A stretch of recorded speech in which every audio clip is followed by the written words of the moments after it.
10절요. 내가 장차 받을 고난을 두려워 말라. 볼지어다 마귀가 장차 너희 가운데서 몇 사람을 옥에 던져 시험을 받게 하리니 너희가 10일 동안 환난을 받으리라. 내가 죽도록 충성하라. 그리하면 내가 생명의 면류관을 내게 주리라. 이 스무나 교회 그 자체에 큰 시험과 환난이 다가와서 로마의 공격을 받고 이래서 그 스무나 교회 교인 중에 몇 사람이 옥에 던지고 10일 동안 환난을 개교회적으로 받을 것을 예언했지만은 시대적으로 보면은 이 교회 시대 즉 주 100년부터 312년까지 시대적으로 보면은 너희가 10일 동안 환난을 받으려 했는데 실제는 로마의 10대 황제 10명의 황제를 통해서 그들은 무시무시한 시험과 환난을 겪게 된 것입니다. 약 200년 동안 이 스무나 시대의 초대교회 이후에 이 스무나 시대 주 100년부터 312년까지 한 200년 동안에 말로 다 할 수 없는 큰 시험을 받았습니다. 그때 여러분 로마 10대 황제의 박해로 죽은 그리스도교 수가 500만 명쯤 되는데요. 오늘 인구 비례를 보면은 약 1억에 가까웠습니다. 그러므로 요사이 인구 비례를 말하면 핍박을 해서 1억 명의 예수 믿는 사람을 죽였다는 것입니다. 여러분 1억이라면 얼마나 많은 숫자입니까? 우리 남북한 다 합쳐도 7천만 밖에 안 됩니다. 어마어마하게 로마가 구라파를 통치하고 있을 때 안에 로마 정부가 10대 황제가 계속 일어나서 이 스무나 시대 기독교회를 핍박했습니다. 그러므로 여러분 에베소 교회 사랑이 식어질 때 그 다음에 다가오는 시험이 얼마나 무서운지 보십시오. 하나님이 허락했습니다. 하나님이 허락하지 않고 어떻게 10대 황제가 일어나서 예수 믿는 사람을 이렇게 짓밟았습니까? 그건 왜냐? 하나님은 알거든요. 하나님은 죽어봤자 육은 죽어도 영은 더 좋은 데 오는 것이기 때문에 괴롭지 않아요. 사실 우리가 죽음 저 건너편에 무엇이 있을까 그것이 두려워서 벌벌 떨지. 하나님은 네가 육체가 죽어서 올라오면 그때보다 훨씬 더 좋은데 뭐 이거 죽는 거 겁내지 마라. 그러나 너 회개하라. 회개시키기 위해서 주님이 이 무지막지한 로마 황제를 통해 가지고서 그 예수 믿는 사람을 막 진이긴 몰약처럼 주님이 진이긴 것입니다. 이 세상에서 육체는 죽으나 영혼은 구원받을 수 있기 때문에 그 영혼을 잃어버리지 않기 위해서는 육체를 하나님이 진직일지라도 내놓을 때가 많습니다. 그러니 여러분 신앙이 타락하면 얼마나 무서운 핍박이 다가온다는 것을 알아야 돼요. 하나님이 회개시키려고 우리 영혼이라도 건지려고 어마어마한 시험과 환난이 다가옵니다. 그러므로 예수를 믿은 사람들이 한결같이 신앙의 정조를 지키고 뜨거운 신앙을 유지해야지 그 신앙을 여러분 잃어버리면 큰일 납니다. 정말 큰일 나요.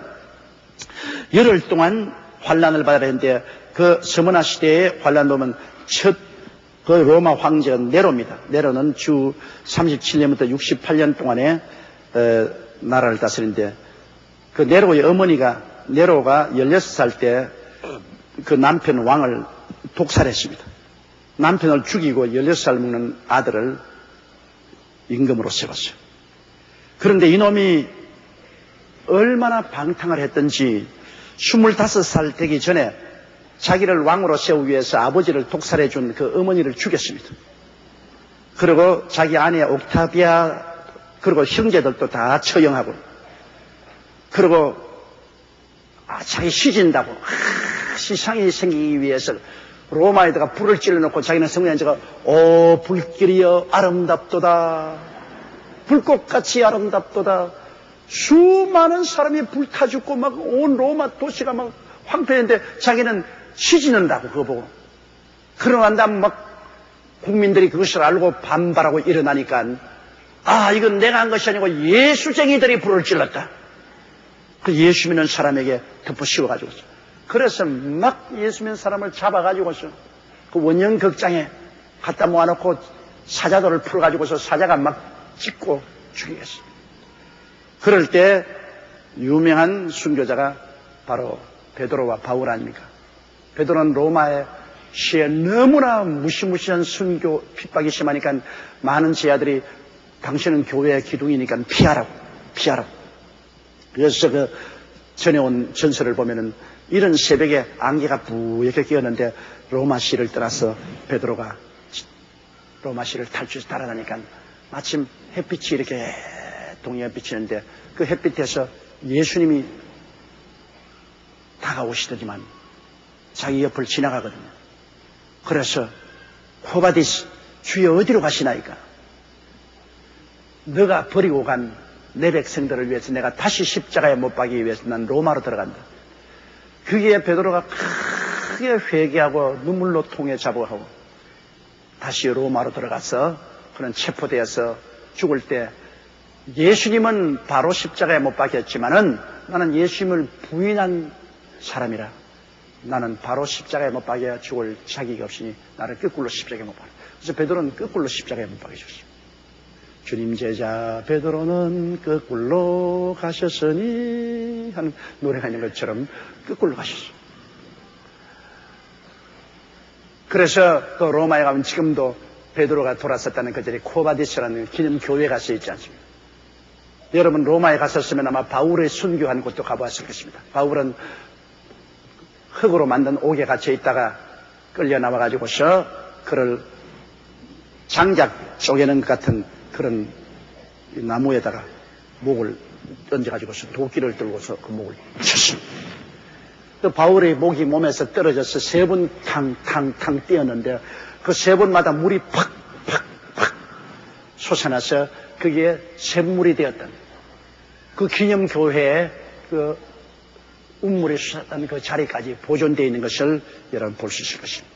그래서 네로 황제 때 교회의 위대한 지도자인 베드로와 바울이 순교를 당했었습니다. 그리고 수많은 그리스도인들이 처형을 당했습니다. 그 다음에 도미시안 황제 때인데 주 81년에서 96년까지인데 자기가 신이라고 말하고 자기를 숭배하지 않고 예수를 숭배하는 사람은 다 처형합니다. 무수한 성도를 잡아주고 그때 사도 요한을 잡아가지고서 기름이 펄펄 끓는 기름가마에 던져넣었습니다. 그런데 요한은 하나님의 특별한 섭리가 있어서 기름가마에 들어와서 시원하다 하고 앉아있었어요. 기름이 요한을 태우지 못했습니다. 그러니까 요한을 그대로 건져가지고서 밤모섬으로 유배를 보냈습니다. 거기에서 요한계시록을 요한은 받았죠. 사도들 중에서 유일하게 자기 명대로 살다가 세상을 뜬 분은 요한밖에 없습니다. 요한은 예수님의 가장 큰 사랑을 받은 사람이죠. 그 다음 3번째 황제가 트라이안 황제인데 주 98년부터 117년까지 기독교 반대법을 통과시키고 그래서 베드로의 수혜자인 ignacius를 잡아서 짐승에 치게 해주었습니다. ignacius가 80이 넘은 노인으로서 끌려나가서 순교를 당할 때 예수를 부인하라 그러니까 나는 어릴 때부터 지금까지 예수님이 내게 나쁜 짓 해준 적이 한 번도 없다. 그런 예수를 내가 어떻게 부인하냐. 그래서 짐승에 밥으로 내주니까 그가 한 말이 있으나 짐승이 와서 나를 찢어라. 내 갈비뼈를 뜯어내고 내 팔다리를 뜯어내라. 빨리 내 영혼이 내 몸을 벗어나서 내 사랑하는 주님을 가서 만나게 하라. 그 유명한 말이 있습니다. 그처럼 처참한 순교를 당해도 그는 굴하지가 않으셨습니다.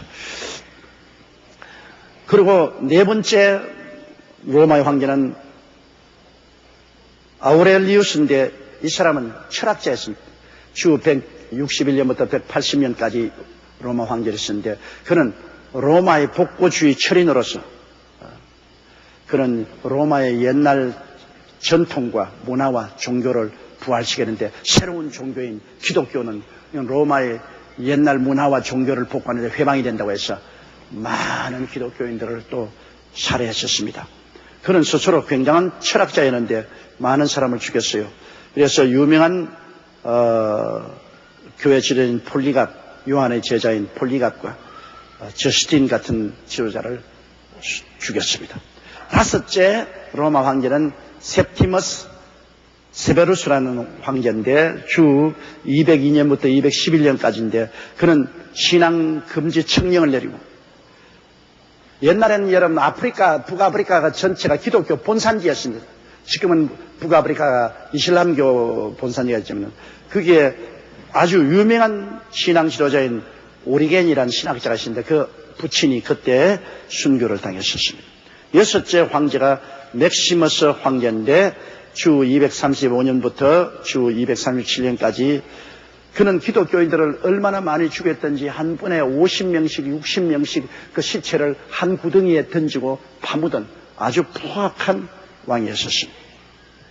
일곱째 황제가 데시우스 황제인데 주 249년부터 253년인데 온 전국에 무시무시한 핍박을 가했는데 만일 이 사람이 오래 살았더라면 지상의 기독교인이라고는 한 사람도 남지 않았을 것이라고 말합니다. 무자비하고 포악하게 기독교인을 박해했으나 일찍이 죽었습니다. 여덟째 황제가 발레리안 황제인데 주 257년부터 260년간 그런 임금으로 있었는데 그때는 유명한 교부 히프리안이 순교를 당하고 이 히프리안은 칼타고의 감독이며 당대 최고의 기독교 저술가였는데 이런 지도자로 죽임을 받았습니다.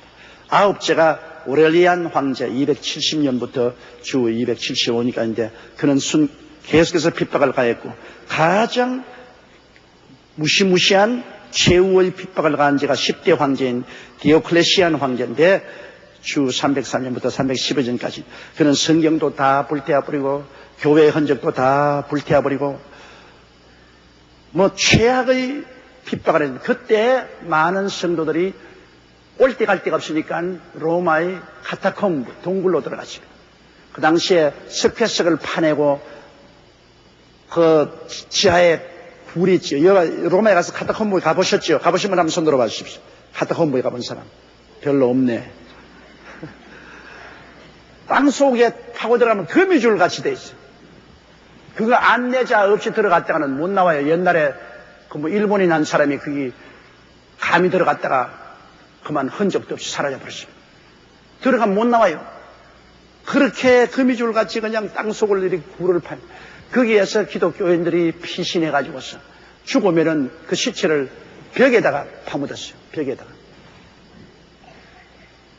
그래서 그 동굴 밑에서 태어나 가지고서 거기서 자라고 거기서 죽은 성도들이 있어요. 햇빛을 보지 못하고서 카타콤브에서. 낮에는 어떻게 숨어 나와 가지고서 직장에서 일하고 먹을 걸 구하면 몰래 또 동굴에 들어가고. 그러니 동굴이 너무 이렇게 거미줄 같이 되어 있기 때문에 그걸 못 잡으러 못 가요. 이리 가면 이리 피하고 저리 가면 저리 피하고 잡을 수가 있나요? 이래서 철저히 기독교인들을 박멸했다고. 그래서 그는 기독교 박멸 성공 기념비를 세웠습니다. 그랬는데 그가 죽고 난 다음 25년 만에 기독교가 국교가 되어버리고 마는 것입니다. 이 환란 기간 동안에 200년 이상 햇빛도 못 보고 수많은 사람들이 카타콤브에서 죽었습니다. 그러니 이 10대 황제가 완전히 기독교를 이 지상에서 완전히 멸절시켰어요. 그게 하나님 허락 없이 그런 일이 있을 수가 있습니까? 마치 유대인들이 신앙에 타락할 때 아수르나 바벨론으로 포로로 잡혀가서 거의 그냥 진이겨진 것처럼 초대교회 신앙이 타락하자 주님께서 이 서문화 교회 시대 주 100년부터 312년까지 서문화 시대 어마어마하게 핍박을 통해서 교회를 성결시킨 것입니다. 그러니 아유 몸소리 납니다. 겁이 나요.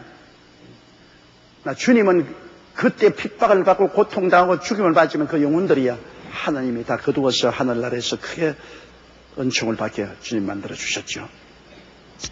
그러므로 내가 장차 받을 고난을 두려워 말라. 볼지어다 마귀가 장차 너 가운데 몇 사람을 오게 던져 시험을 받게 하리니 너희가 10일 동안 환난을 받으리라. 내가 죽도록 충성하라. 그리하면 내가 생명의 면류관을 내게 주시. 아예 죽을 각오하라.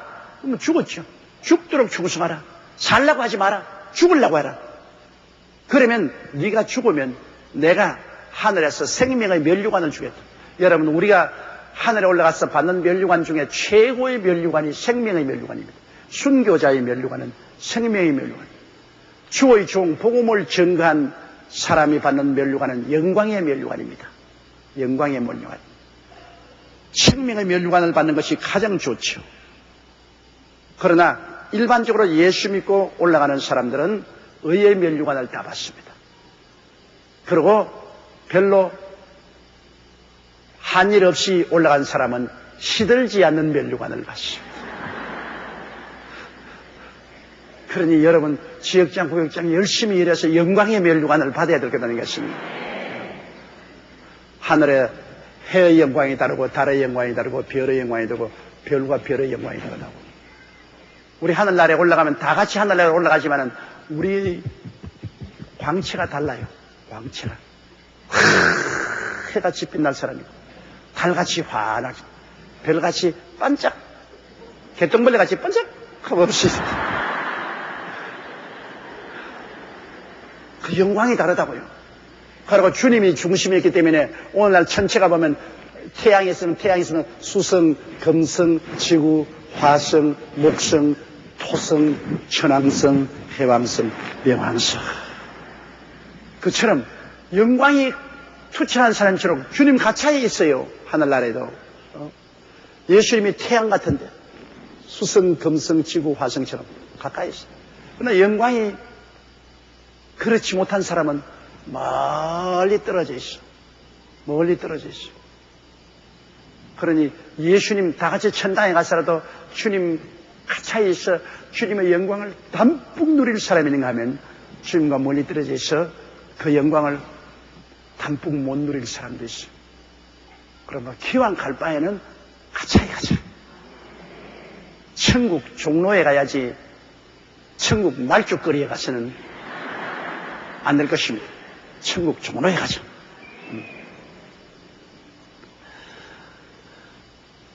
그리하면 내가 생명의 면류관을 내게 주리라. 11절요. 귀 있는 자는 성령이 교회들에게 하시는 말씀을 들을지어다. 이기는 자는 둘째 사망의 해를 받지 않으리라. 자, 첫째는 뭐 죽게 돼 있어요. 첫째 사망. 우리 예수 믿고 난 다음에 핍박을 받아서 첫째 사망이죠. 이기는 자에게는 둘째 사망이 문제입니다. 여러분, 사람이 육으로 죽고 영으로 죽는 것입니다. 육으로는 죽고 영은 구원받아 천국으로 올라갈 수 있는데 육도 죽고 그 다음에 영적으로도 하나님께 버림받아서 지옥으로 떨어지면 그건 영도 죽는 것입니다. 그러므로 예수를 안 믿는 사람은 두 번 죽습니다. 육으로 죽고 그 다음에 영으로 죽습니다. 그러나 예수를 믿는 사람은 한 번 죽지 두 번 죽지 않습니다. 육으로 죽고 영으로 살게 되는 것입니다. 이러므로 서문화 교회에 말한 것처럼 너희가 육체로 죽도록 충성하라. 육으로 죽는 것 걱정하지 마라. 둘째 사망은 너희에게 다가오지 아니한다. 영으로는 안 죽는다. 육은 죽어도 영은 산다. 지금 이 세상은 작별해도 주님 앞에서 영원한 영광을 누리게 된다. 하나님 보시기에는 이렇게 또 이 세상과 천국을 이렇게 주님 보시고 있죠. 그럼 이 세상에 있는 사람 천국으로 옮깁니다. 그런데 이 세상에 사는 사람이 이게 안 보이기 때문에 아이고 살려주세요 살려주세요 여기 살겠습니다. 그러면 하나님 야 임마 거기 살아봤자 별 볼 일 없다. 먼지와 티끌과 죄만 있지. 여기 오면 훨씬 좋다. 이리 가라. 안 갈래요 나는 그리 안 갈래요. 소똥에 뒹굴어도 여기가 좋아요. 여기가 좋아요. 그 몰라서 그런 겁니다. 하나님 보시기에는 여기 떠나가 여기 오는 것이 훨씬 좋습니다. 바울 선생이 말하기를 내가 이 몸을 떠나 그리스도와 함께 있는 것이 더 좋다고 말하셨습니다. 내가 차라리 담대히 원하는 것은 이 육신을 떠나 그리스도와 함께 있겠다고 했는데 그런데 우리는 모르니까 여기 자꾸 있으려고 하죠. 그러니까 하나님께서는 너 여기서 핍박을 받더라도 회개하고 순결하게 되라. 죽어도 몸은 여기 죽어도 영은 여기 옮겨놓은 이게 훨씬 좋다. 그러니까 하나님 보시기에는 여러분 우리에게 나쁜 짓을 하는 건 아니죠. 우리가 순교를 당해서 처참하게 그냥 짐승에 찢기든지 불에 타든지 창에 찔리든지 죽습니다. 죽기는 일시간 고통스럽죠. 그러나 실제는 그 다음에는 이루 형언할 수 없는 영광으로 들어가게 되는 것입니다. 그렇기 때문에 하나님이 우리에게 손해받게 하는 것이 아니죠.